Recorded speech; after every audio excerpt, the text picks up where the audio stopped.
আপনার চেহারা নূরের মতো উজ্জ্বল হয়ে যাবে শুধুমাত্র যদি একটি আমল আপনি করতে পারেন। অজু করার সময় পানি যখন আপনার চেহারায় দিবেন, আপনার চেহারায় পানি দেওয়ার সময় শুধুমাত্র একটি দোয়া আপনি পড়বেন, আপনার চেহারা থেকে মেস্তা, ব্রণ এবং চেহারার বিভিন্ন রকম কালো দূর হয়ে যাবে এবং চেহারার সৌন্দর্য এবং লাবণ্য ফুটে উঠবে এবং চেহারায় যেন নূর চলে আসবে ইনশাআল্লাহ। অনেকে দেখা যায় সুন্দর কিন্তু দেখতে ভালো লাগে না, কিন্তু অনেকে কালো কিন্তু তারা দেখতেও ভালো লাগে।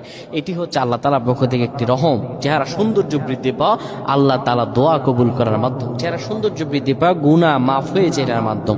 প্রিয় ভাইরা আমার, এটা অত্যন্ত গুরুত্বপূর্ণ আমল, সকলেই করবেন। যখন আপনি অজু করবেন, অজু করার সময় পানিটা যখন চেহারায় দিবেন, ওই পানির মধ্যে 3 বার পরে ফু দিবেন। আল্লাহু নূরুস সামাওয়াতি ওয়াল আরদ আল্লাহুম্মা ইগফিরলি, আল্লাহু নূরুস সামাওয়াতি ওয়াল আরদ আল্লাহুম্মা ইগফিরলি। এই দোয়াটি 3 বার পরে সেই পানির মধ্যে ফু দিয়ে পানিটা চেহারার মধ্যে লাগাবেন। আমার আল্লাহ আপনার চেহারার